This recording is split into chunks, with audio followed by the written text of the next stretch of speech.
Jai Shri Krishna. Jai Shri Krishna. Permit me to extend a very warm, sincere and cordial welcome to each and every one of you. Indeed, you're in for a treat this evening, my dear ones. The Vyasji before us is no stranger, and he's so humble that he doesn't need a long introduction. Swami Prakashananda Ji, my dear ones, is the head of the Chinmaya Mission Guyana as well as Trinidad.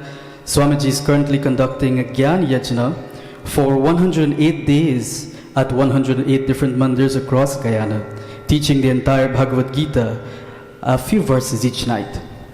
Swamiji is going from mandir to mandir, and currently the journey has begun from Crabwood Creek in East Berbice Quarantine all the way to Essequibo Coast, and tonight is the 31st night. Can we give Swamiji a round of applause, my dear ones? Swamiji, the honor and privilege is ours. We look forward to an evening of devotion, of inspiration. Let us listen and become inspired, my dear ones. Prem se bol Vyas Maharaj ki. Thank you, Pandit. Thank you so much. Radhe Radhe Radhe Radhe Govinda. सब गाइए. Radhe Radhe Radhe Radhe Govinda. Radhe Radhe Radhe Radhe Govinda. Hari Bol. Radhe Radhe Radhe Radhe Govinda. Radhe Radhe Radhe Radhe Govinda. Radhe Radhe Radhe Radhe Govinda. Radhe Radhe Radhe Radhe Govinda. Radhe Radhe Radhe Radhe Govinda. Radhe Radhe Radhe Radhe Govinda. Radhe Radhe Radhe Radhe Govinda. Radhe Radhe Radhe Radhe Govinda. Radhe Radhe Radhe Radhe Govinda. Radhe Radhe Radhe Radhe Govinda. Radhe Radhe Radhe Radhe Govinda. Radhe Radhe Radhe Radhe Govinda. Radhe Radhe Radhe Radhe Govinda. Radhe Radhe Radhe Radhe Govinda. Radhe Radhe Radhe Radhe Govinda.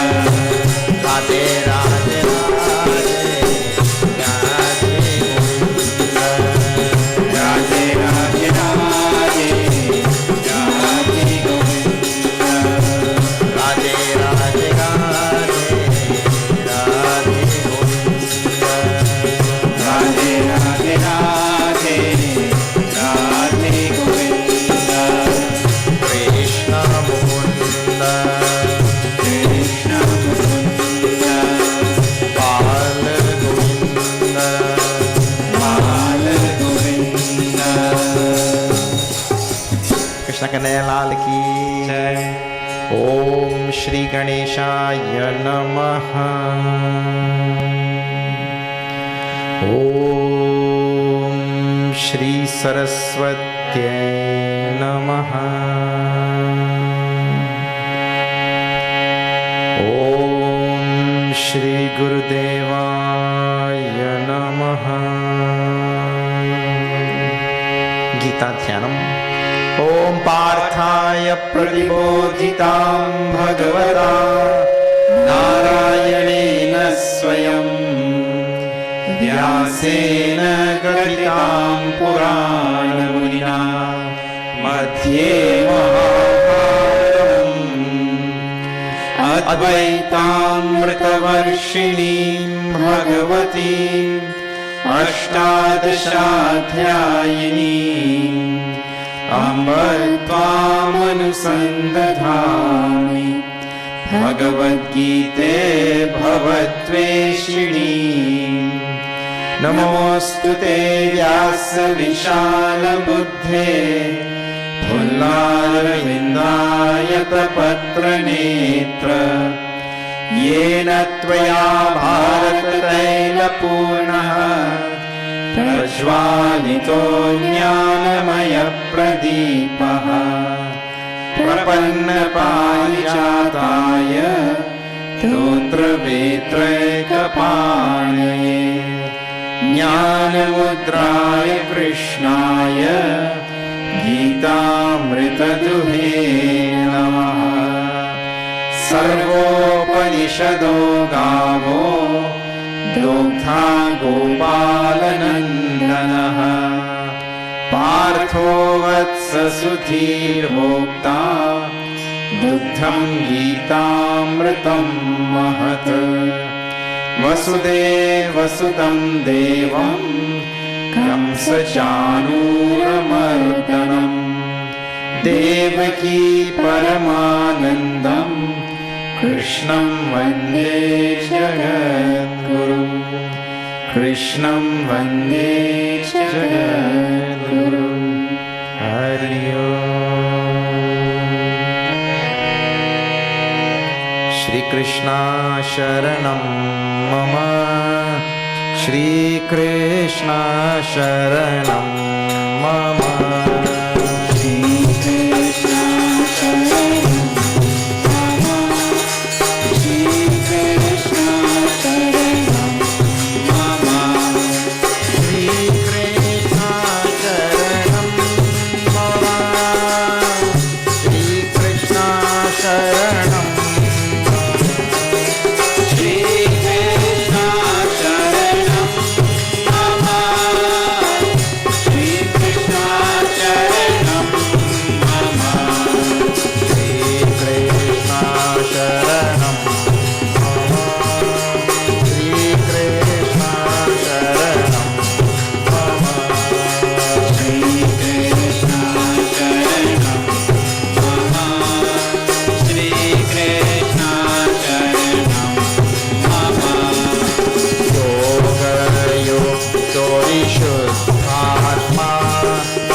So the operative phrase in this verse is Kurvan api na lipyate.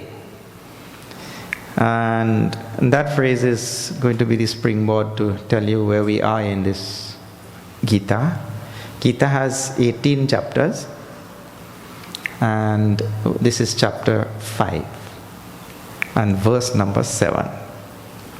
So Bhagavan means by this phrase that even though I am doing, I am not being affected by that action. That action doesn't lead to bondage. So now all these things will be new for you. Action leads to bondage and all of this, because we are going from temple to temple every night, and when I explained how action leads to bondage, you were not there in that temple. So now I have to tell you all that. So I'll spend 5 minutes to do introduction so that you can catch up from where we are. Right? So first thing, 18 chapters are there. We are in the 5th chapter now, and we are seeing every verse. We're not leaving out any verse. Okay.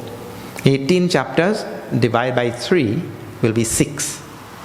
6 chapters each. The first 6 chapters talk about what is called, what you ordinarily hear as Karma Yoga. The second 6 chapters talk predominantly about Bhakti Yoga. And the last 6 chapters talk from 13 to 18, talk about Jnana Yoga. So this is the broad division, rough division of Bhagavad Gita. So if we are in the 5th chapter, means the topic which is going on therefore will be Karma Yoga, because the first 6 chapters deal with Karma Yoga. So now what exactly is this Karma Yoga and what is the need for Karma Yoga? It is this, that all of us as ordinary human beings, every day we are engaged in some karma. And the rishis, when they looked at karma, they realized that karma binds. Binds means what? Karma keeps us taking birth in this world over and over and over. We are born and we die, and we are born and we die, and we are born and we die. Punarapi jananam, punarapi maranam, punarapi janani jathare shayanam. The scriptures say again and again birth and again death. And in between, what is there? Well, one sorrow after the next, and disease and disappointment and so many other things. And then we lose loved ones, and we go through a whole string of sorrows one after the next. All that thing put together is called as bondage. We are bound to come back and bound to go through all of that. And we also did analysis of all of that, what you call the world process for a jiva. The world process for a jiva is not an easy thing. You know that? This kurta is nice and clean and iron and everything, right? But if there is one dirty spot here, when I walk into the temple, everybody will see only the dirty spot. And the other 99% of the spot you will not see. Correct or not? The other rest of it is nice and iron and clean and everything. But nobody will see that. But the one black spot there, in the very same way, means certain things in the sansar, just by nature only, they are accentuated disproportionately. And other things, that is, and one such thing is the most important thing for all of us in life, for every jiva, whether it's an ant or a bird or a turtle or a human being or a devata or anything. The most important thing for every jiva is the thing called sukha, joy, happiness. That is what we want the most. We want nothing more than we want joy. The highest desire all creatures have is to have sukha, happiness, joy, what do you call? That is also called in Shastras as peace, tranquility. So in Sanskrit it is called as sukha. In Gita Jnana in Sanskrit it is called as ananda, bliss in masculine gender.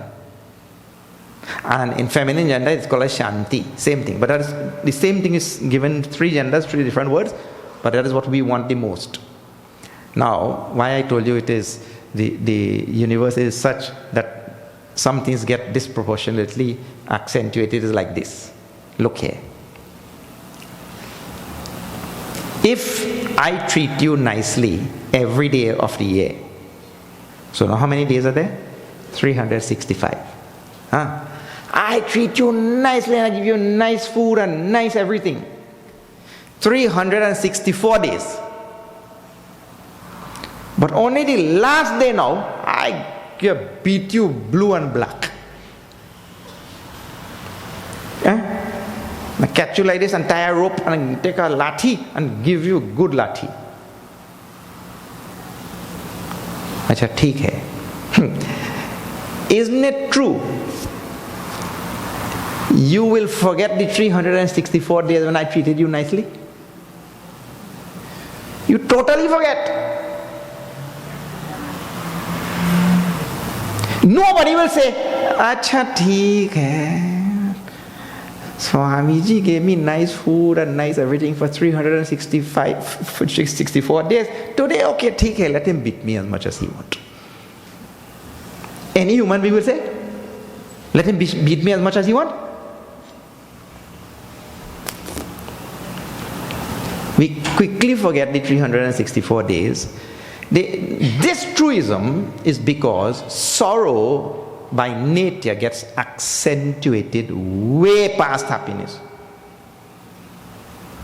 That is the same sort of psychology which is there in the mind, that we see the one black spot and we forget the...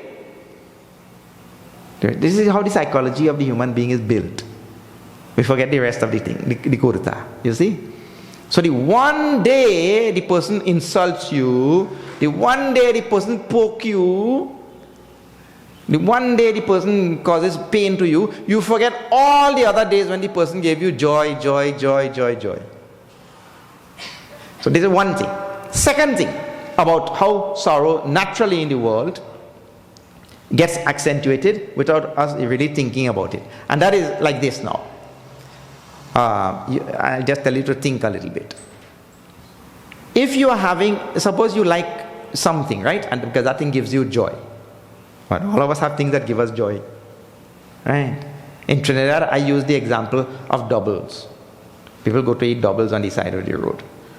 Well, I don't know if you go to eat doubles, but here I might have to use the example of cassava ball with sour or whatever. So you stop on the side of the road there to buy cassava ball and sour. Because why? That gives you joy. Acha, theek hai. So cassava ball and sour will give you joy. How long you will take to eat a cassava ball?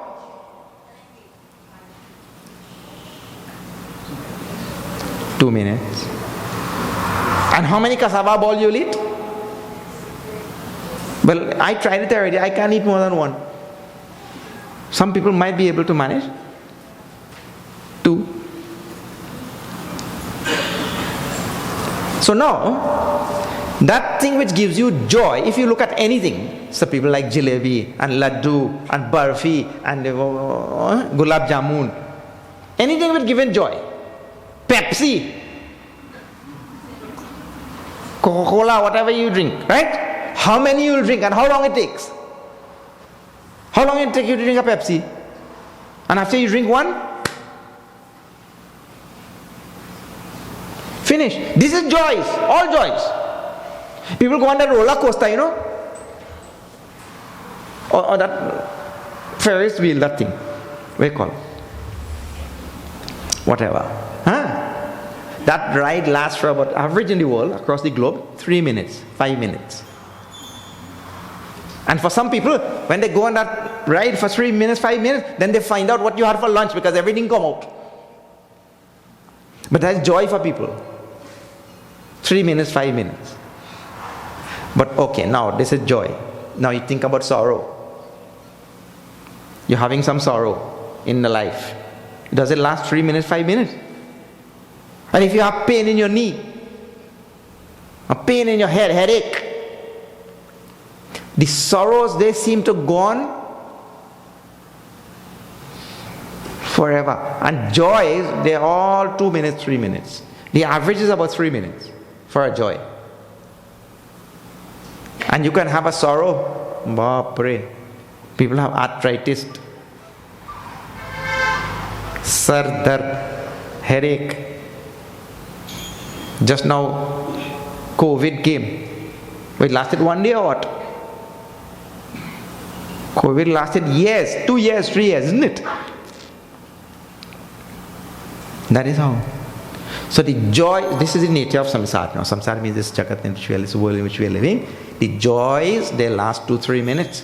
And the sorrows, they go on and on. The person who comes back to experience this samsara again and again, that person is said to be in bondage.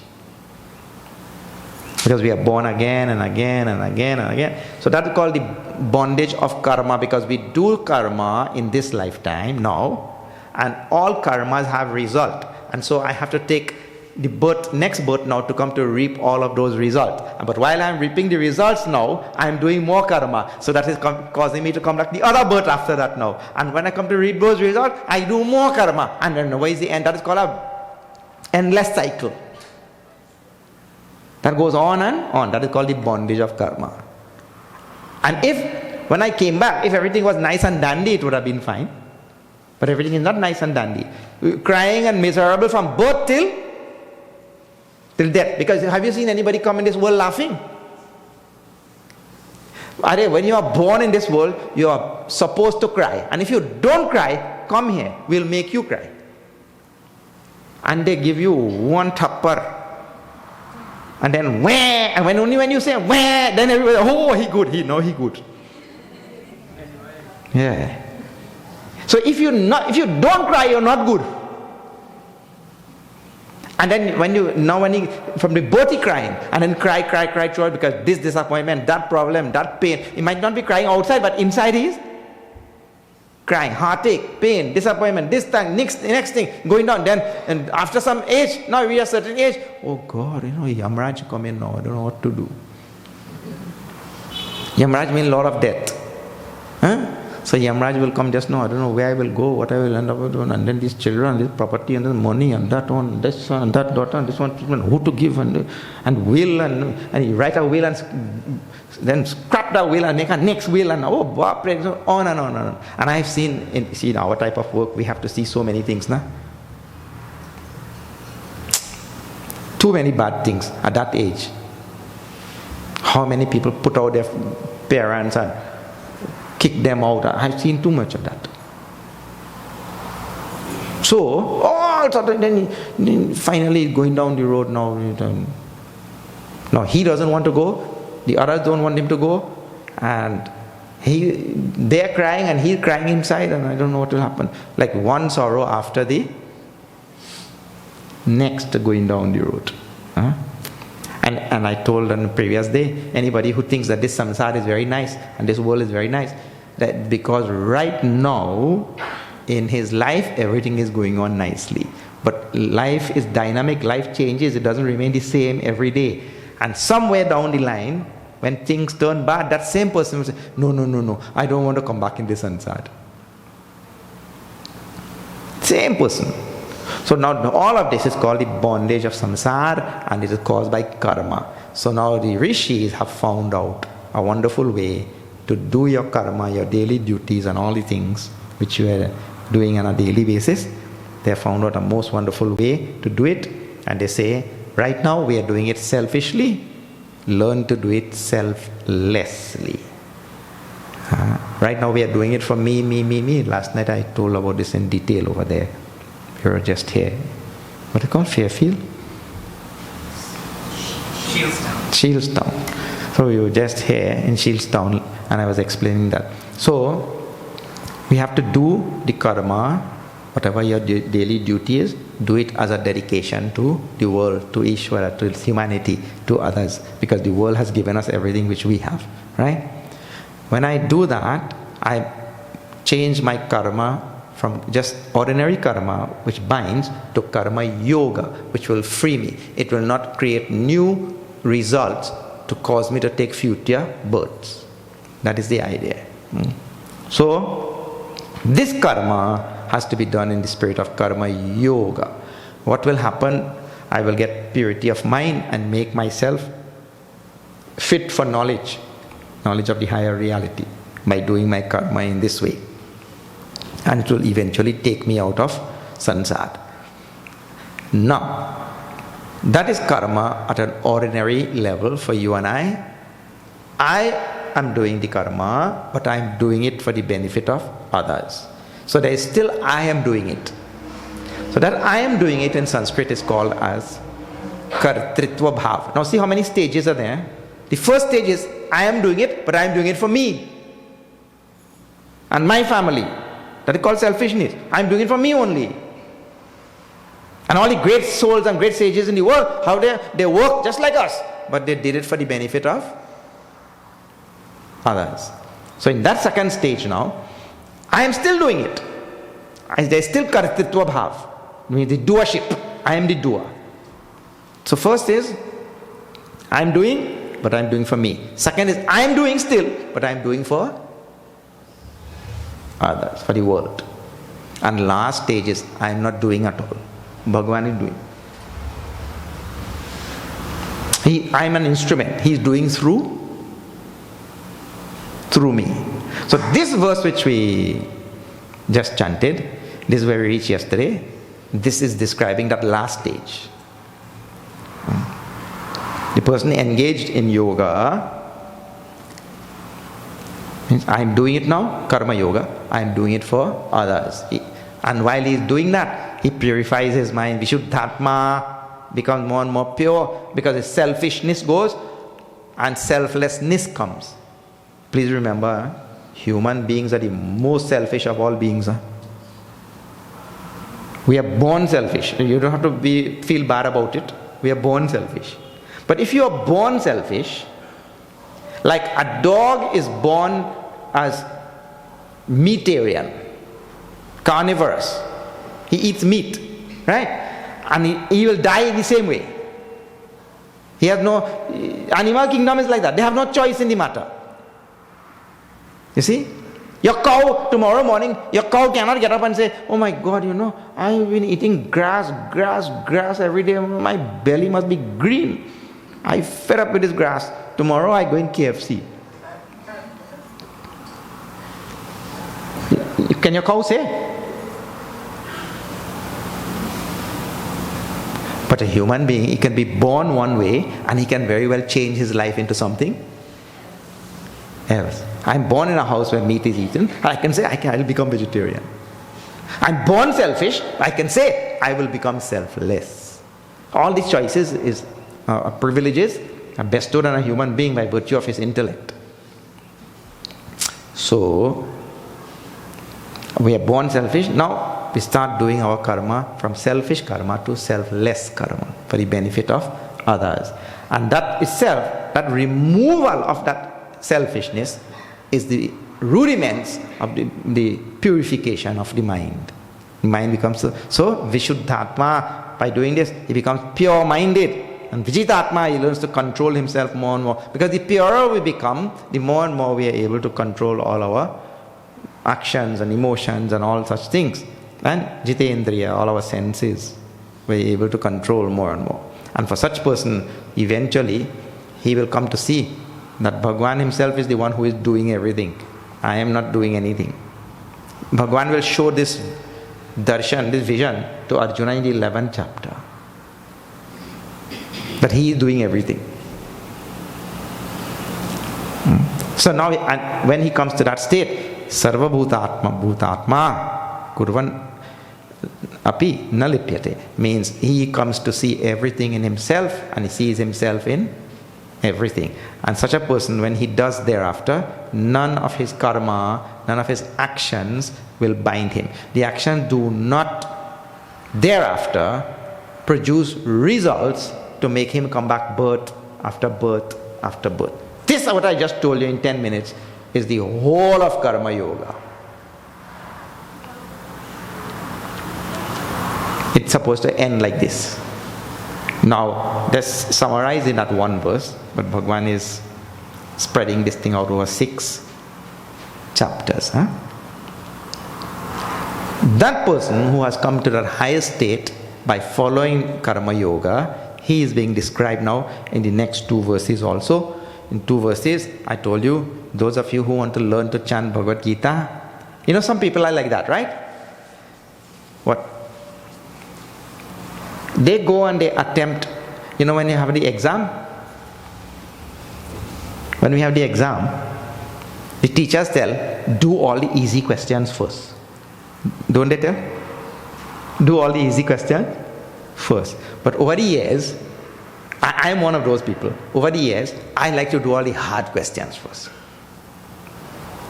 I don't know why, but that's what I like to do. But some people are like that.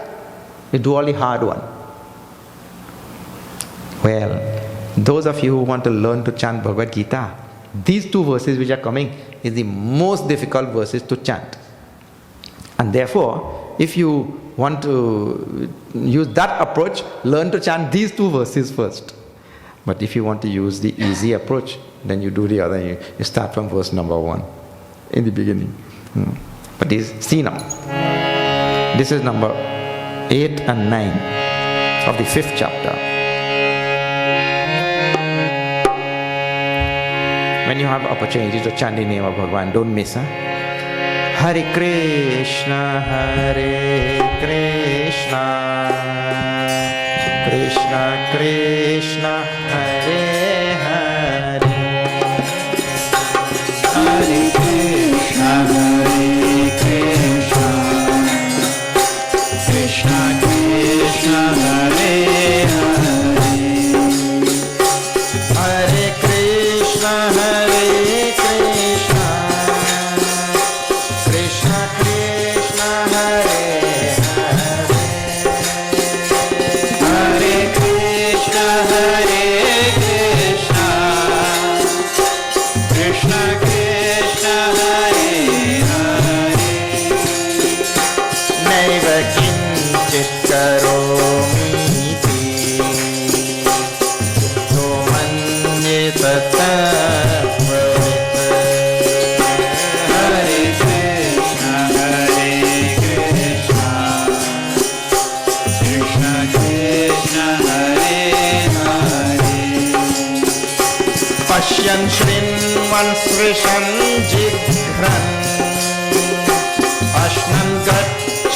pralapan swasan.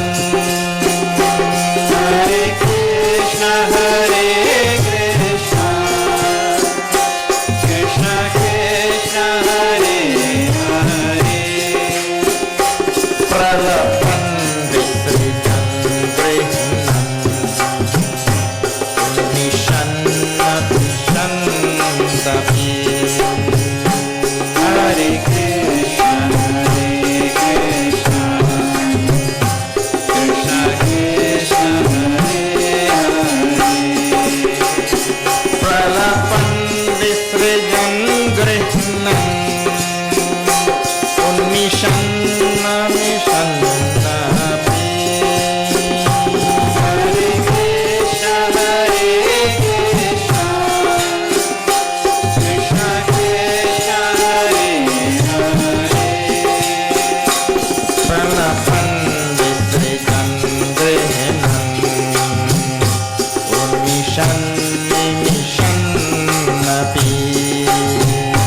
Hare Krishna, Krishna Krishna, Hare Hare. Indriyartheshu vartanta iti dharayan. Hare Krishna, Krishna Krishna, Hare Hare. Hare Krishna, Krishna Krishna, Hare Hare. Hare Krishna, Krishna Krishna, Hare Hare. Krishna Kanhaiya Lal ki jai. The highest state of evolution for a human being is to realize that really I am not doing anything. Bhagavan is doing everything through me. And there are many, many ways to come to this conclusion. Now we are just telling the conclusion here. We have been seeing all of these days how we get to this conclusion and all. And there are many ways to come to that conclusion. But the conclusion finally is that, like you get the judgment from the judge. How the judge came to that judgment, we don't know. Because you were not present in the previous temples and all that kind of thing, right? But really speaking, we are just mere instruments. And just to tell you briefly how you can come to that conclusion, look here. You were born Indian, you were born Hindu, you were born in Guyana, you were born in Burmese, I'm just presuming. You were born in Burmese, West Burmese, wherever, right? You are born male or female, you are certain height and all of that, right? Did you ask Bhagavan to be like that? Anybody fill out a form online? You fill out a form online to be like that? To born here, born Indian, born Hindu, born in Burmese, born in Guyana, born in West Indies, born speaking English. We fill out any form or what? No. We found ourselves like that, isn't it? That itself should be enough indication to you that really everything about your life was determined by.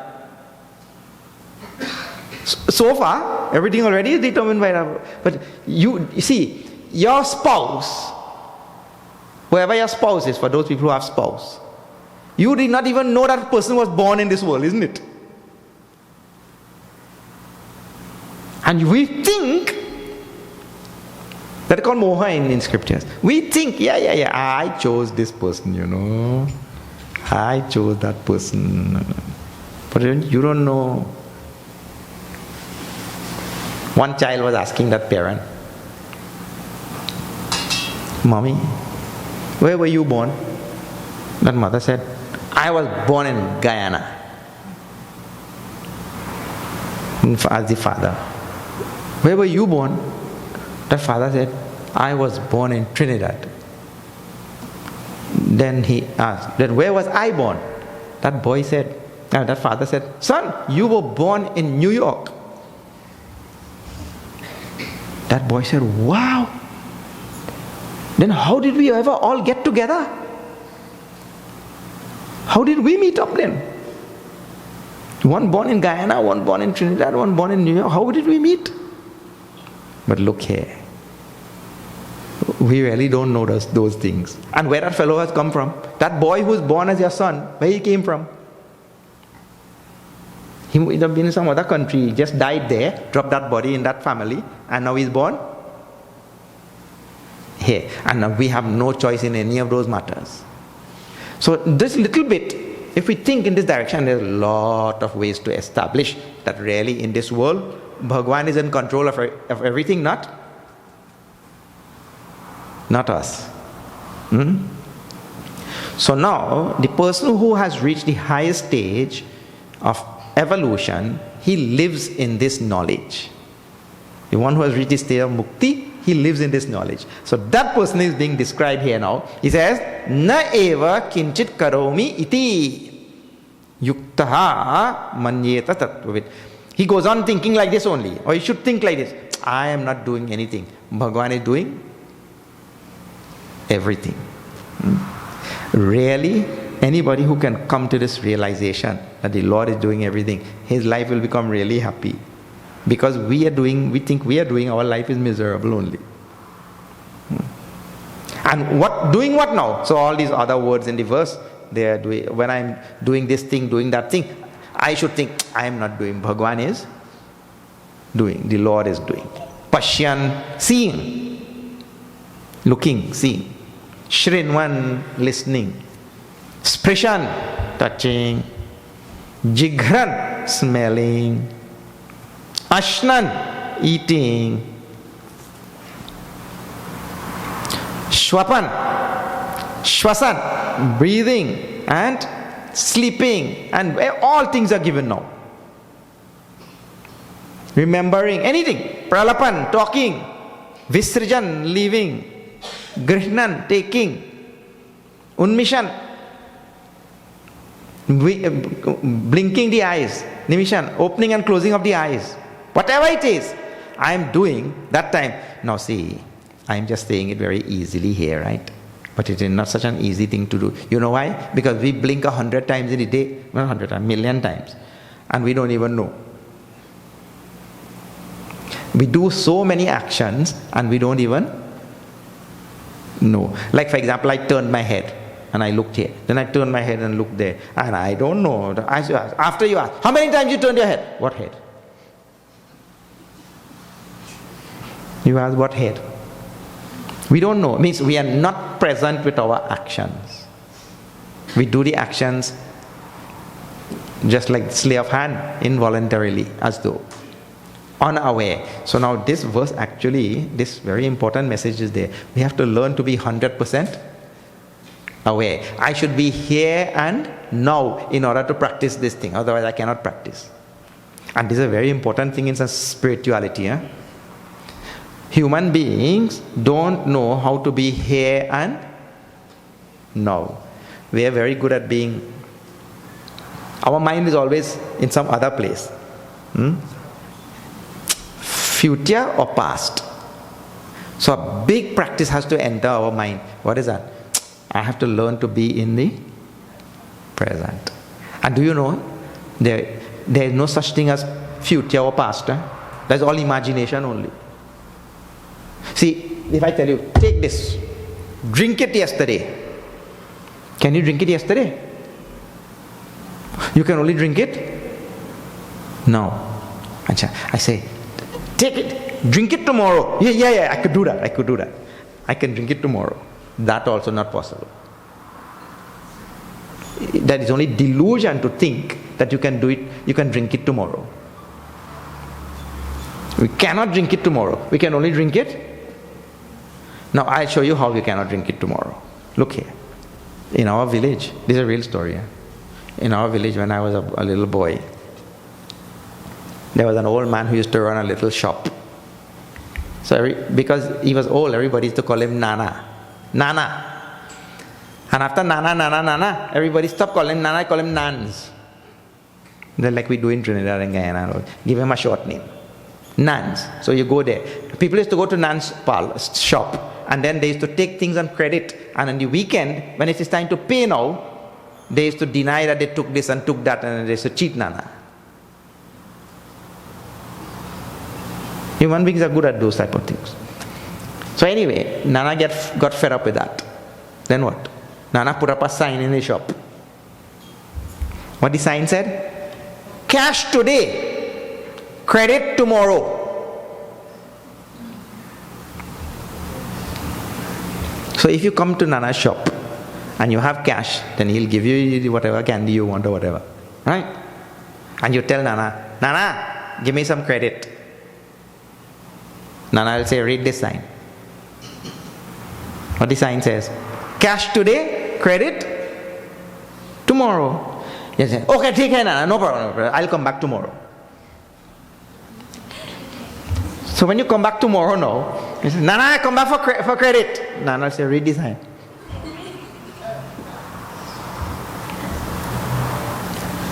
So, is that fellow ever going to get credit?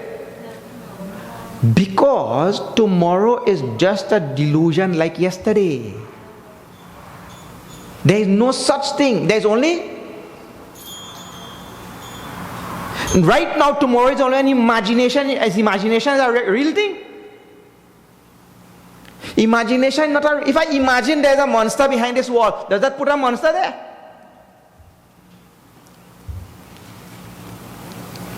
Imagination is not a real thing. We learned that in Sesame Street.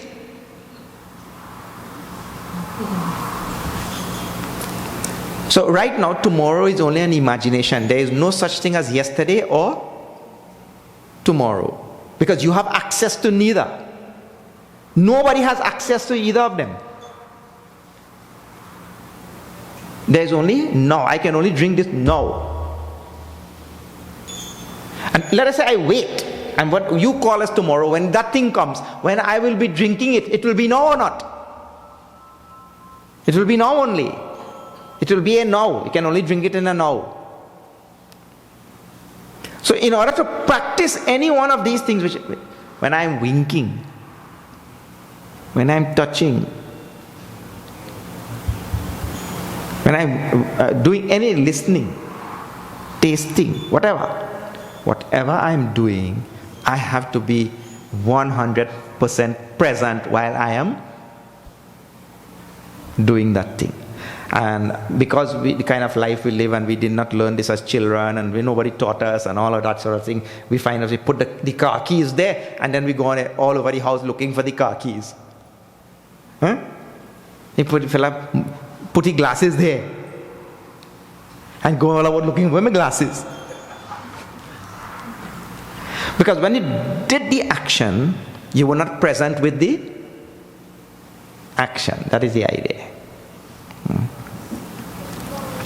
So whatever it is, indriyani indriyartheshu vartanta iti dharayan. When the senses are interacting with all the sense objects in the world, that time I should be 100% present. And also now, behind the present, if the presence is not there, then I cannot say Bhagavan is doing it. The presence of mind is the prerequisite for being able to say it is all being done by Paramatma. It is all being done by the Supreme Lord. Like that.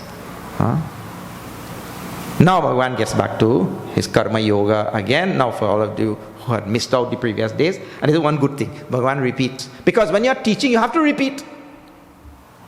If the teacher does not repeat what they are teaching on the blackboard, one day you come in the class only and you show division, long division, and then after that you never do again. The children learn anything?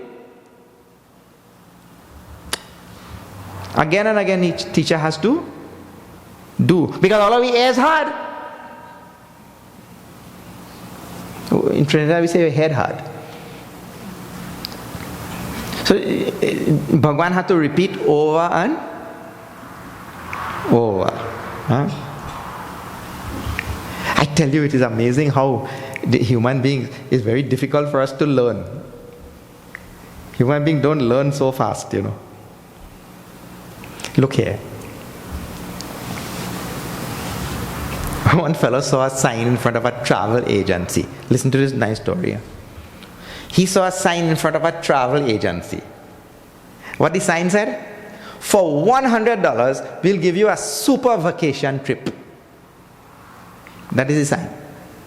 For $100, we'll give you a super vacation trip.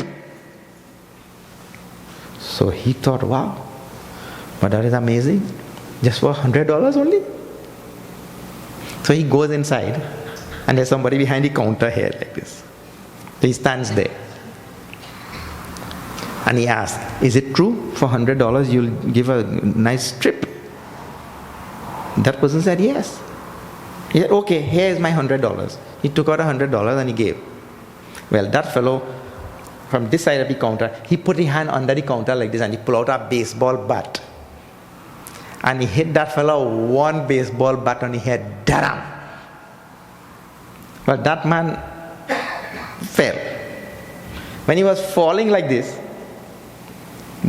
fellow pressed a button and a door opened on the floor.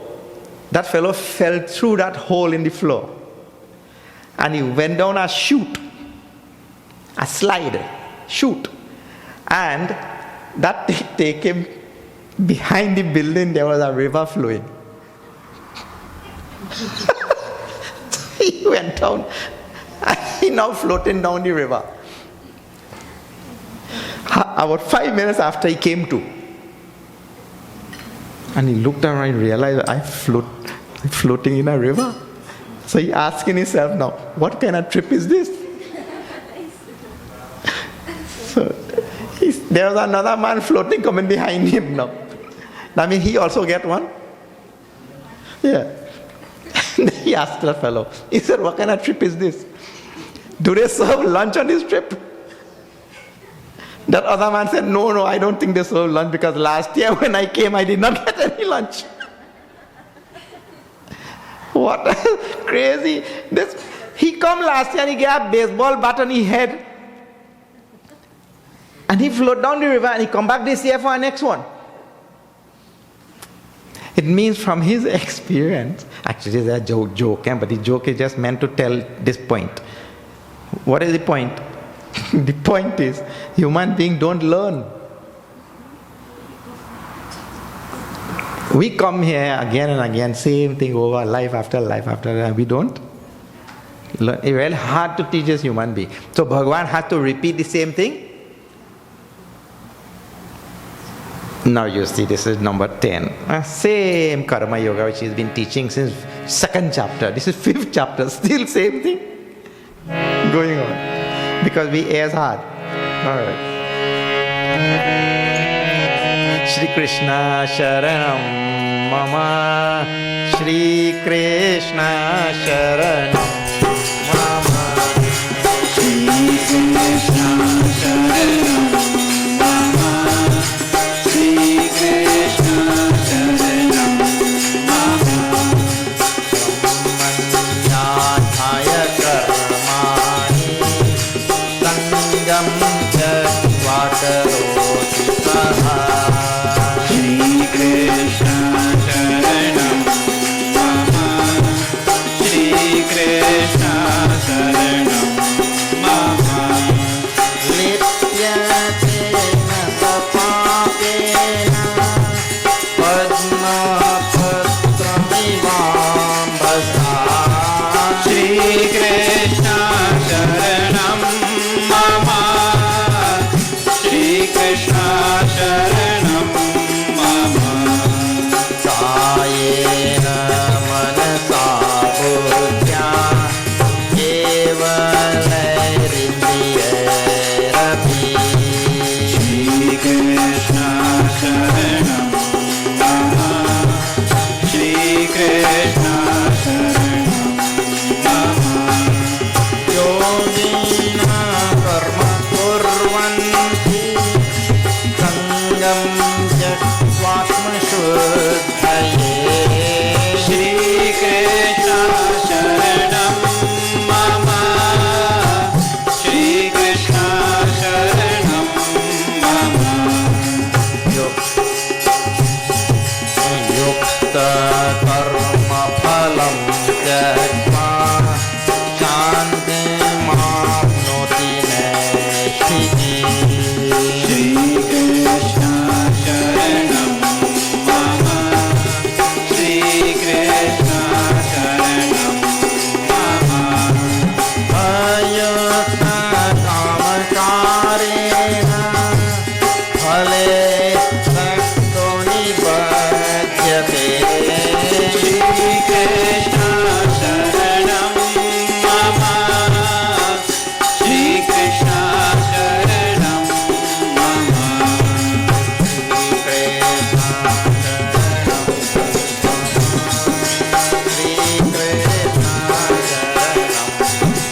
these 3 verses, all the elements of karma yoga is there, are there, all of them. Karma phalam tyaktva, brahmanyadhaya karmani, all such things. Now what it means is, you do your work and don't be attached to the result. Brahmanyadhaya karmani sangam tyaktva. Do the work. Our Puja Gurudev used to say very nicely, easy. Do your best and leave the rest. How nice. Just do what you have to do and let everything, whatever has to happen, will happen. What happens is we have very strong insistence, and our insistence is what causes all our problem and all. We have a lot of sorrow because of our insistence. So I am supposed to go and do some job today, I go and do it and then say, let Bhagwan decide what will happen thereafter. Like that. Sangam tyaktva. And I dedicate the work to the world, to the humanity. Why? I told you the rationale for this in Karma Yoga is very simple. Every single thing which you have gotten from this world. When you came into this world, you came with nothing, isn't it? Somebody brought clothes for you in the hospital also. You came with nothing. That's first thing. Then we will also leave with nothing. And that's second thing. And third thing is, even which things you think that you have in your possession right now, you did not make a single thing. We cannot make anything. You see, even one pin which you have in your personality right now, one hairpin, one pin, one piece of jewelry, glasses, nothing we made. Tell which we made? Thread that sew your shirt. You did not make a strand of thread. Like this, the rationale is, because the world has given me every single thing, I dedicate my whatever I am doing to the world. So I am not attached to the result, then means I don't insist on any particular result, then I dedicate it to the world. All these have technical names in Karma Yoga. Karma phala tyag is the first one. Second one is Ishvara arpana buddhi, or Krishna arpana buddhi. And then I told the last element of that is prasad buddhi. Whatever the result will come, I should be contented. Santushta satatam yogi. In the 12th chapter we'll see all the time contented. Otherwise people blame Bhagwan also. No, I did such and such thing. I did so much work. I worked so hard and I did not get the result. I don't know what Bhagwan spite me or what. I looked, the neighbor fellow did nothing and he got everything. So we blame it. When we have such strong attachment to the result, we blame Bhagwan also. I'm tired of people blaming Bhagwan. In this world, Bhagwan is not, that will come up just now. Bhagwan is not the one who is responsible for our joys and our sorrow. We are responsible for our own joy and sorrow. We saw that last night also. So, do it brahmanyadhaya karmani sangam tyaktva karoti saha. The one who does like this, Bhagavan says, lipyate nasa papena padmapatram ivambasa. Karma will never taint him. Just like how when water falls on purine leaf, exact word is used. Padmapatram ivambasa. Like the leaf of the lotus. When water falls, shoo, gone. No water smears that leaf. In the same way, if we do our karma with this right attitude, karma will never bind us. It will never smear us. That is the idea. Kayena manasa buddhya kevalairindriyerapi. Because Bhagavan had said before, indriyani mano buddhi asyadhisthana muchyate.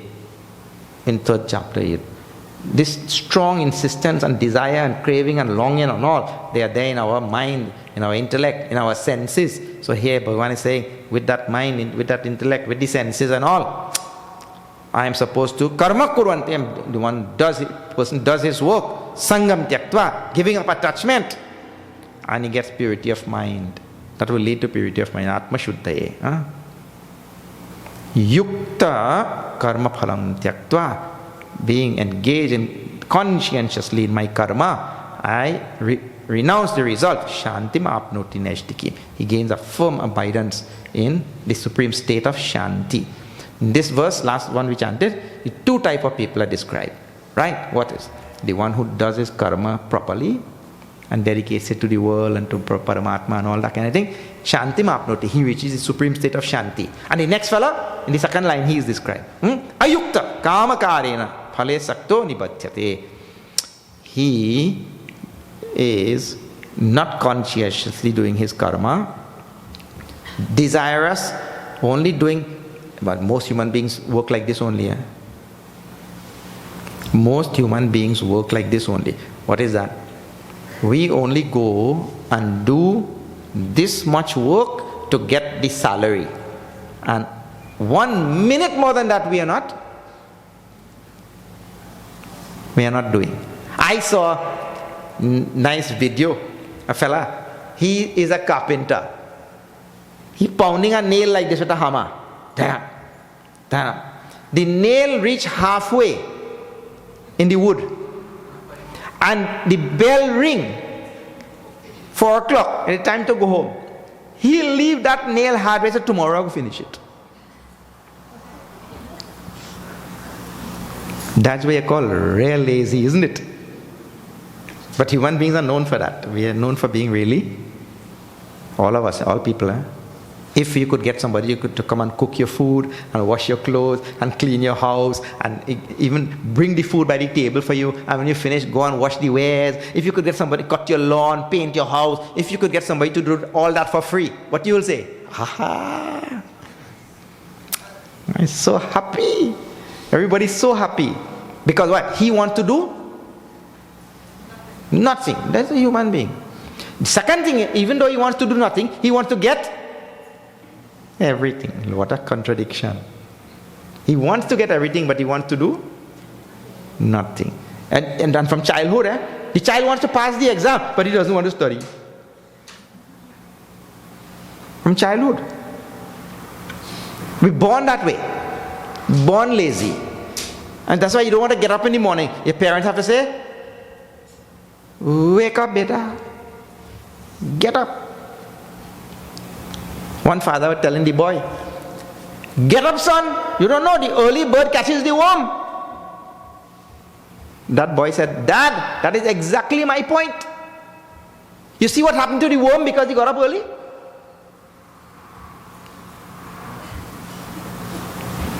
So he turned the thing back on his own father now. But he have a good excuse for being lazy. Anyway, so this second type of person he is described in this second line. The first type is who really applies himself and follows the spirit of karma yoga. He reaches the highest state of evolution called mukti. And the second one, ayukta kamakarena phale sakto nibadhyate. He gets bound by his karma, and he comes back to this world again and again and again to suffer again and again and take a beating one after the next. Look here now. I tell this thing over and over. If you catch a donkey, right? Suppose there's a rope, and this rope tied to the donkey neck, right? You hold the rope like this, and you take a stick, and you beat the donkey about 25 stick, right? And then you let the rope go. What the donkey will do? Donkey will run away, correct? Tomorrow morning, when you get up, you take that stick and you show the donkey like this. The donkey will come? No, he will not come. But you and I, we take birth in this world and we get beaten from birth till death, and we die and we come back. Come for our next round, come. No, so between me and you and the donkey, who have more sense? See, the donkey will not come back for another round of beating, but we come back in this samsar, this earth, again and again. This is what the scripture means. My dear, you pursue mukti, enlightenment. You come out from this cycle of birth and death. Because it is the same sorrow, one after the next. Same. This will go on all the way down to the 13th chapter, and all same thing Bhagavan will be telling. He continues now. I check my time. Hare Krishna, Krishna Krishna Krishna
Sarvakarmani manasasanyas yaste sukham vashi. This again is describing the person. Now, we always have to describe the state. Have you seen little children in the car when they have to sit down in their father's car and drive from Crabwood Creek all the way to Georgetown? And I don't know what children say here, but many times I've been in cars in some other countries and all, and the little children will say from the back seat, "Oh, Mom, are we there yet?" Huh? I mean, after a long drive, the children get fed up and they want to reach there. So they will keep asking again and again, "Are we there yet? Are we there yet?" So, the human being is always restless to reach his destiny, isn't it? Until he reaches there, he will always be restless. Well, here, these few verses, Bhagavan is describing those people who have reached their destiny. Because something, then the parent will tell the child, when he only reaches by the bridge here in Bobbies.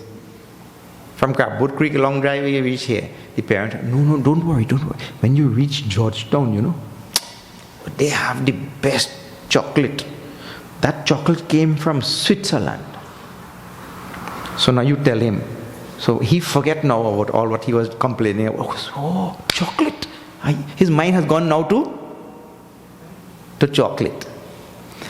If something about the goal is not described properly, the mind will always be disturbed about some other insignificant thing. So Bhagavan again and again, he is describing the state of that person who has reached that goal. He says, such a person, what he does? He sits in this body which has 9 doors. This body is described in the Bhagavatam and in the Upanishads and everywhere. It's called Navadware Pure. Navadwara Pura. This is called a Pura. Pura means a city. And city people live there. In cities, right? So the body is called a city. And in this city of the body, who is living there? The Jiva. Here is called Dehi. Jiva and Dehi are synonyms. The Jiva is living in this body. And he says this body has 9 gates. 9 gates. There are 9 apertures in this body actually. If you count, you will see. So it's called 9 gate city. This body is called a 9-gated city. So, the person who has reached that stage, he stays in this body, he says here. And then what? Sukham vashi, sanyasyaste. Detached from everything in this world and totally in bliss. He is inside this body. And in Guyanese language, there is a phrase which I learned many, many years ago when I used to come to New Amsterdam. What is that? Welcome sadhu.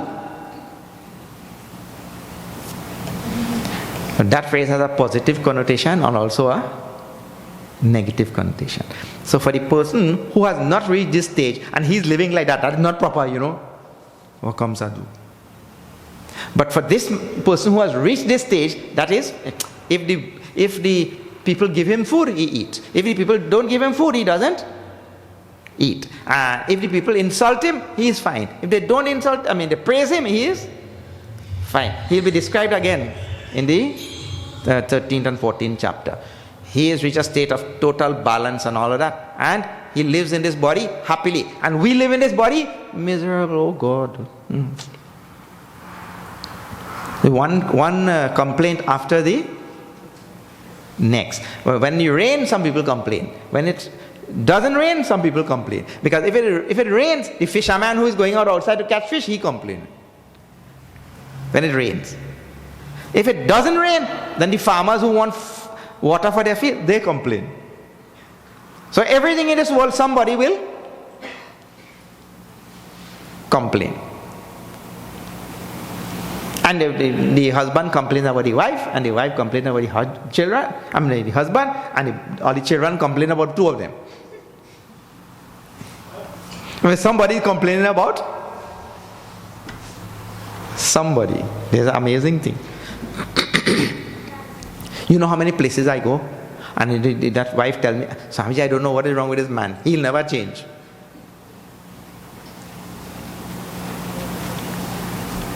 The wife tells me like that. I don't know what is wrong with him. He'll never change. He's stubborn. Like that. So the wives complain about the husband. But this person, he complains about nothing in this world. He is comfortable in his skin. Have you heard that phrase?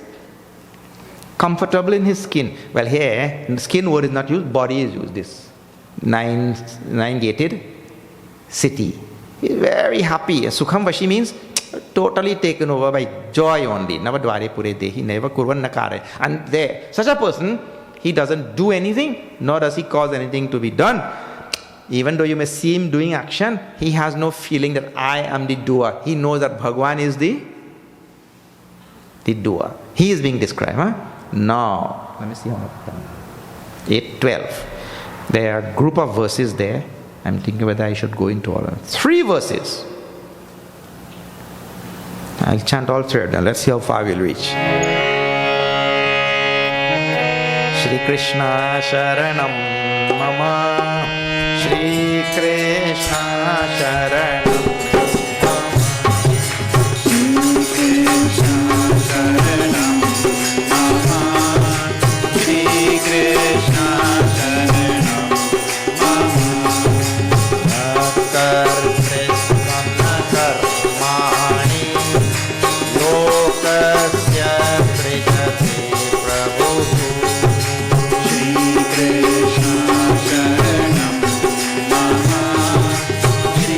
Krishna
Kanaiyalal ki jai.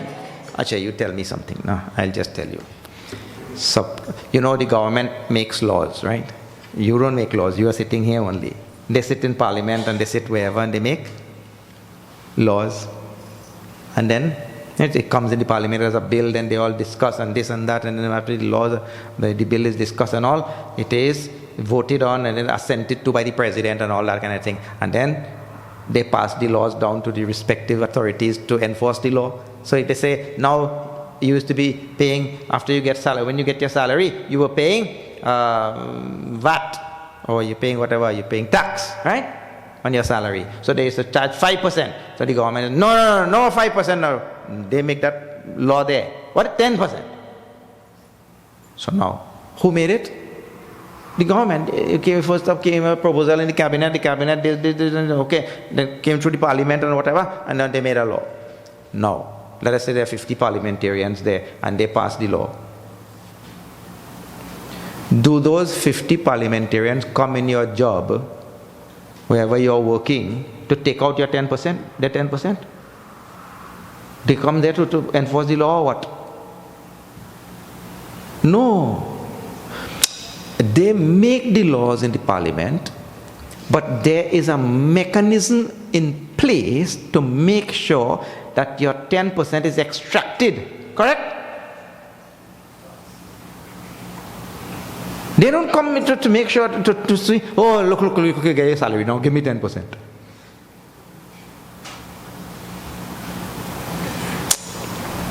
Well, actually, this whole universe is running just like that. And the law which is laid down in the universe is called the law of karma. What is it?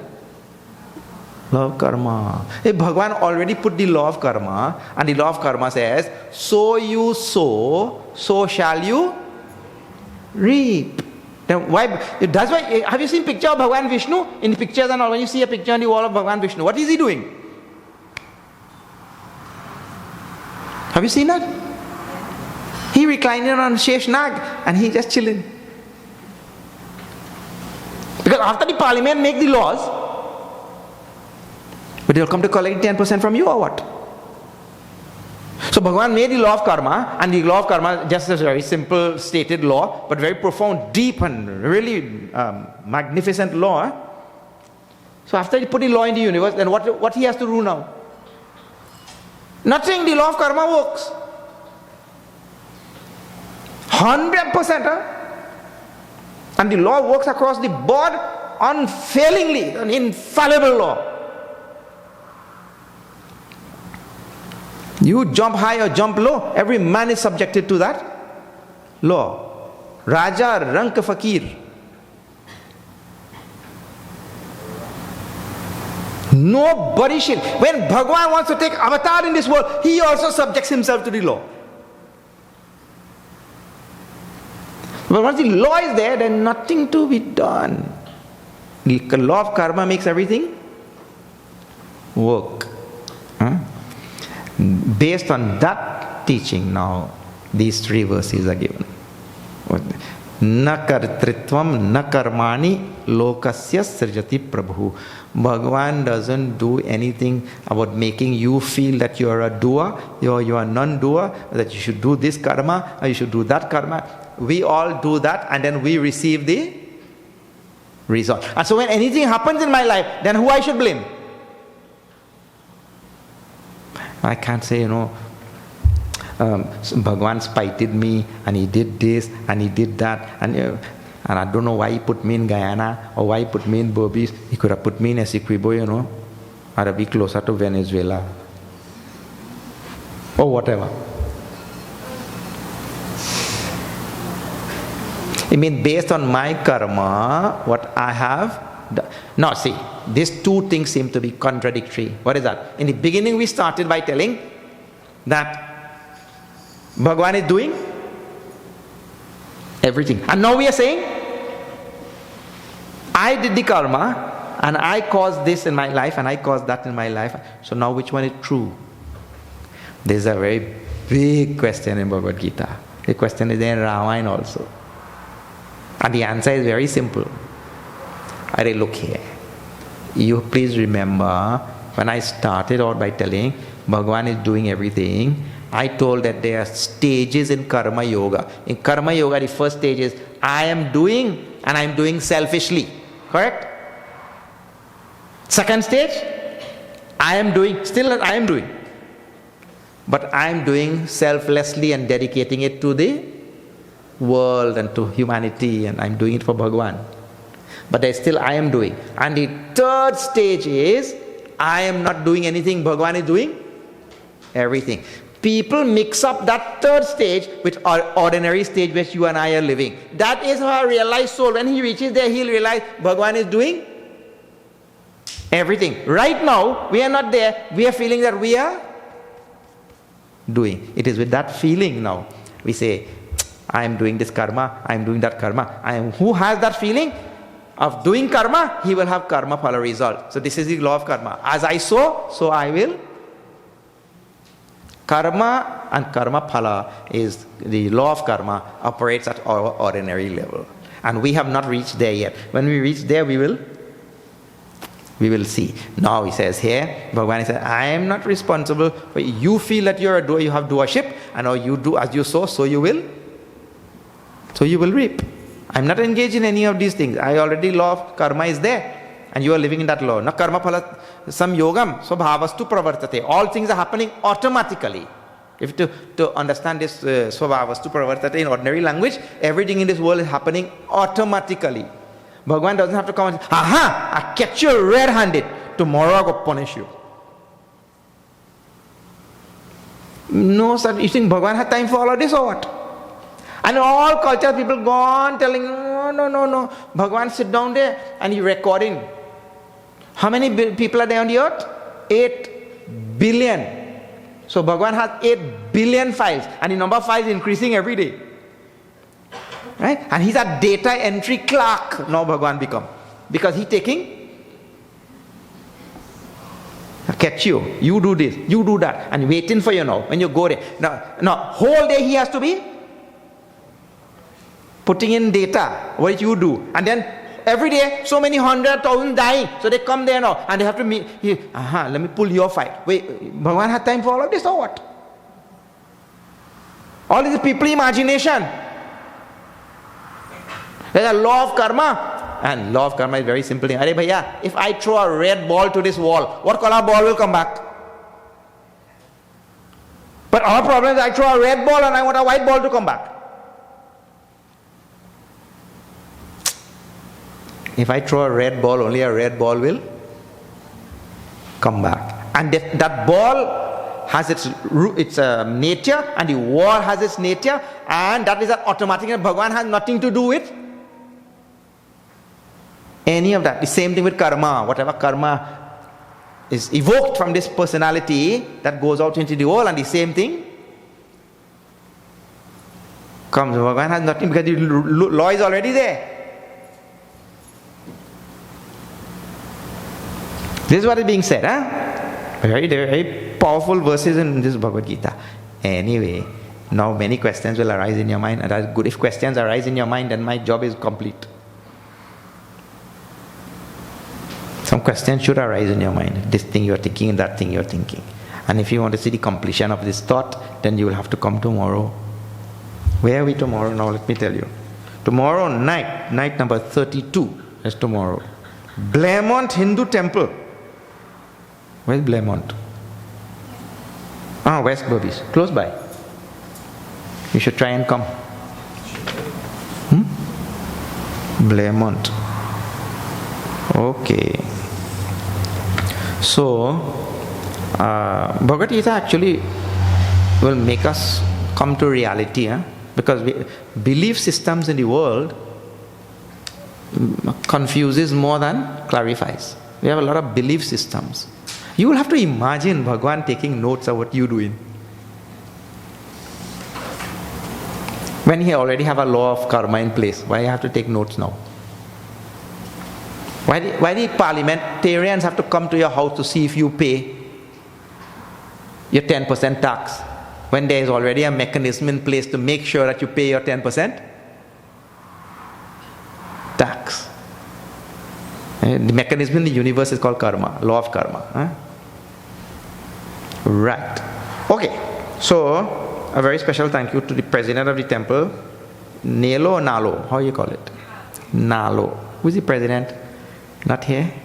Nalo absent. Nalo Nade. She's outside. And Vanita, vice president. Outside also. And Pandit Ravi, who is traveling right now. Baba, your name is not here. Thank you to the young Pandit. Actually, my heart really wells up when I see young people taking to this path. Like, commendable. Highly commendable. All right. So, those of you who have the time, please come to the Blairmont Temple tomorrow. Please see our bookstall at the back. There are many, many titles. This Bal Bhagavatam sells like anything. This is Bhagavatam for children. But adults like it more because the language is so simple. Bhagavat. And there are many, thank you Ganesh, many titles for children. And self-unfoldment for those people who really want to get introduced to Vedanta and the Upanishads. You have to read this self-unfoldment. It is a sister book of another book called Kindle Life. All right. At the ashram, many things are happening. You are all invited to avail yourself of all the programs which are happening at the ashram. We have children's camp in the summer, Bhagavad Gita camp for children in the summer. You should try to sign up your children. And there are things we can do, from this area. If you have sufficient children, we can even strive to provide transport for them to come to the ashram. 3-week Bhagavad Gita camp from July 14th to August 1st. 3-week Bhagavad Gita camp in Manripo, the ashram is there. All right.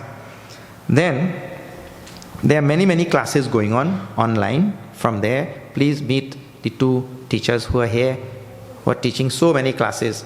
Devji and Jinaji, they were posted in our Toronto Chinmay Mission ashram for 10 years. After studies, they were posted there for 10 years. And they have done a lot of work in Toronto. And Puja Swami Swarupananji, who is the international head of Chinmay Mission across the globe, he now posted them to Guyana. So you all are very fortunate to have such highly qualified people to teach all of these scriptures to you. So please meet them now and see all what classes you can have from them.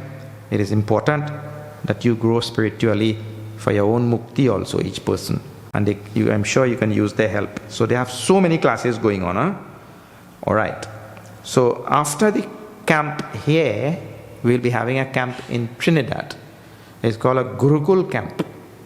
If you can make it to the Gurukul camp, people going from different parts of the world for this camp, please do come. It is from August 10th to 31st. So that's for different ages. Please speak to them to find out more about that camp. Every year we have a camp there. And you'll stay in the ashram only. The ashram is a huge ashram. It can accommodate 100 people on campus. And you will learn for those weeks. All right? Right. Last I will tell. Those people who are interested in studying this type of knowledge, Chinmay Mission has a course, a 2-year course, which is a very, very demanding course, extremely demanding course. You have to stay in the ashram for 2 years and study every single day for that 2 years. Every day, no holidays, and definitely no holidays. And the classes run from 5:30 a.m. till 8 p.m. for that 2 years. And finally, the qualification to enter the course is you have to have a university degree, you have to be under 30, and you have to be unmarried. Then you can join. The ashram will provide everything. But when you are finished, the equivalent volume of study is what you study in a university setting in 15 years. That is the volume of work which is covered. If you could survive that, you will live long. So those of you who know people who might be able to join that, and it is for people who really want to go out and teach this Upanishads and Gita and all things to the world. That kind of, if you have that kind of bent, you will do well in that course. Okay? All right, I think I'll stop there now and we'll have the Aarti and we'll conclude. Okay? Gita Aarti.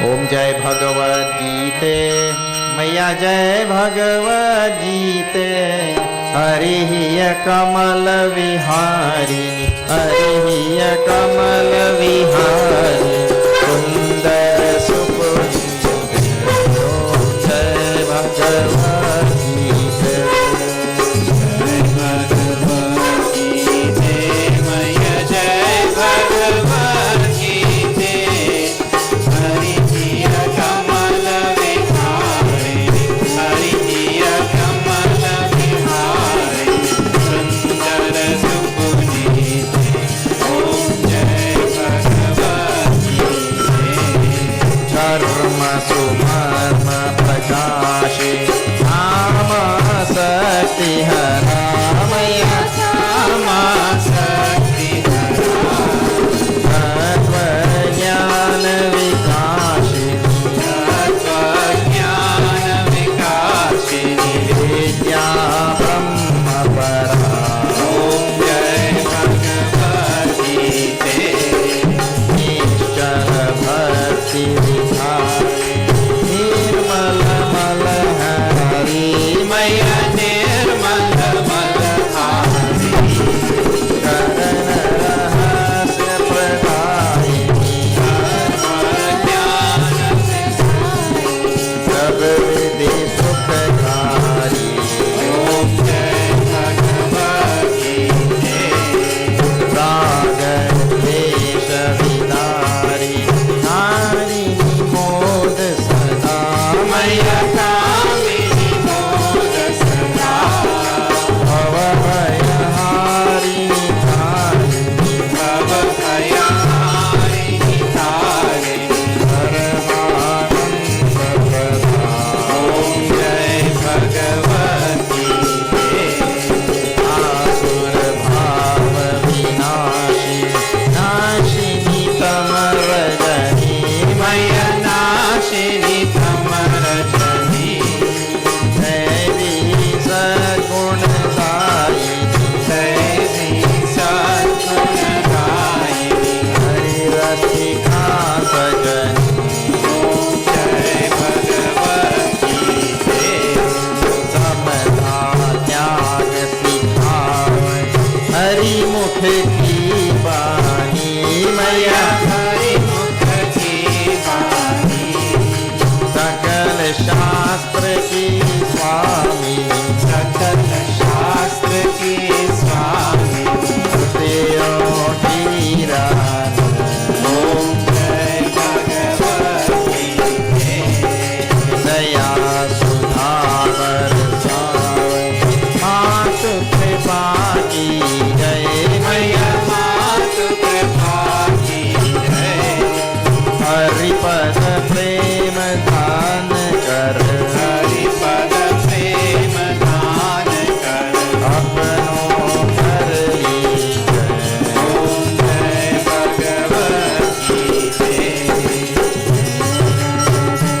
Gita Maya Jai Bhagavad Gita, Hariya Kamal Vihari, Hariya Kamal Vihari, Sundar Supundra, Om Jai Bhagavad Gita, Om Jai Bhagavad Gita, Om Jai Bhagavad Gita, Om Jai Bhagavad Gita, Om Jai Bhagavad Gita.